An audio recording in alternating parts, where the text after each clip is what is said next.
Isa pong kilalang analyst ang nagsasabing babagsak si XRP at nagpanic sell pa nga siya ng lahat ng kanyang holdings. Pero teka, totoo ba ito? O may ibang kwento sa likod ng kanyang analysis?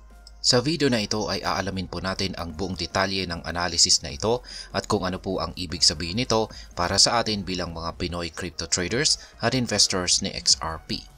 Ngayon ay babagsak nga ba talaga itong si XRP? Ayon po sa isang analyst na si Ginong Steph, malapit nang bumagsak ang presyo ni XRP at dahil dito, nagbiro pa siya na ibebenta niya ang lahat ng kanyang holdings. Pero kung titingnan natin ang kanyang chart, mukhang may ibang ibig sabihin ang kanyang analysis.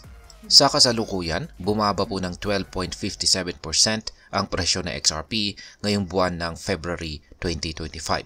Ito po ang unang pagkakataon na maaring magsara ito ng bearish simula noong magsimula ang uptrend nitong November 2024. Dahil dito, maraming traders ang nag-aalalang baka tuluyan ng bumagsak sa XRP. Ngunit ayon sa isa pang analyst na si Egra Crypto, ang pagbaba po ng presyo ay bahagi lamang ng isang pattern na tinatawag na symmetrical triangle structure, isang pattern na kadalasang nagpapahiwatig ng posibleng bullish breakout. Ibig sabihin, maaaring hindi ito senyales ng pagbagsak kundi paghahanda para sa panibagong pagtaas ng presyo. Ano po ang ipinapakita ng chart ni Ginong Steph? Para mas maintindihan ang analysis ni Ginong Steph, gumamit po siya ng isang inverted chart. Ibig sabihin, binaliktad niya ang chart para tingnan ito mula sa ibang perspektibo. At dito nagiging interesting ang kanyang analysis. Ayon sa chart niya, may tatlong malaking pagbagsak si XRP mula pa noong taong 2013. Una ay noong August hanggang December 2013, pangalawa ay noong March 2017 hanggang January 2018, at pangatlo ay noong April 2020 hanggang April 2021.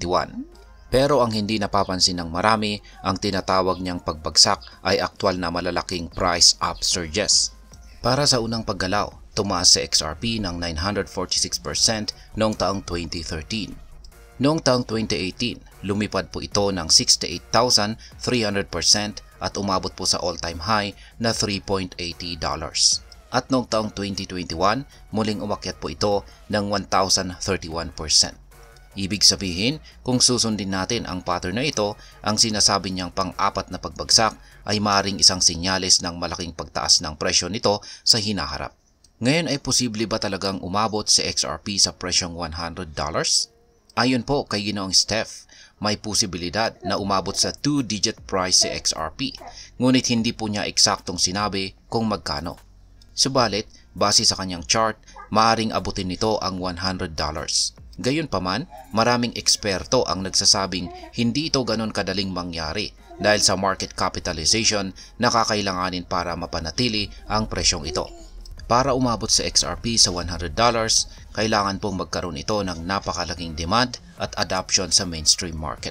Bukod po kay Steph, marami pang ibang analyst ang nananatiling bullish kay XRP. Si Polly ay naniniwalang aabot daw ito ng $6 ngayong buwan na ito. Ang Bitcoin proponent naman na si Da Vinci Jeremy ay nagsasabing may tsansa itong umabot sa $24. At marami ang umaasa na maisasama si XRP sa US Digital Asset Reserve at ETF developments na maaari pong magbigay ng panibagong demand nito. At ngayon ay ano naman ang maaring maging epekto nito para sa atin bilang mga Pinoy crypto traders at investors ni XRP. Nararapat lang na manatili po tayong updated sa mga ganitong analysis. Ang pagbagsak ng presyo ng XRP ngayong buwan ay maaari pong magbigay ng buying opportunity para sa mga naghahanap ng long-term investment. Ngunit dapat ding tandaan na ang crypto market ay laging volatile. Si XRP ay maaari pong magkaroon ng malaking pagtaas sa presyo pero may kaakibat din itong malaking risk. Kaya kung balak mo pong mag-invest, huwag kang basta magpapadala sa hype o panic selling. Dapat mo pong pag-aralan ang market, tignan ang long-term trends at gumamit po ng risk management strategies. At bilang panghuli ay ano naman ang aking masasabi tungkol dito.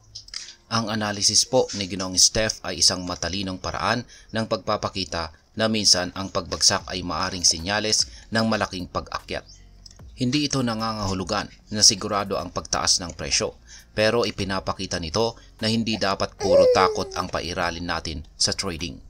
Sa halip na magpanik, mas mainam na pag-aralan ang market, manatiling updated at laging mag-invest ng may tamang diskarte. Tandaan, sa mundo ng crypto, ang mga matyaga at marunong maghintay ang kadalasang nananalo. At hanggang dito na lamang po tayo sa video na ito mga ka-crypto. Sana po ay inyong nagustuhan ang aking paliwanag sa video na ito. Kung inyo po itong nagustuhan, pakiclick lamang po ang like button nito. Marami pong salamat sa panonood, ingat po tayo lagi at God bless po sa ating lahat.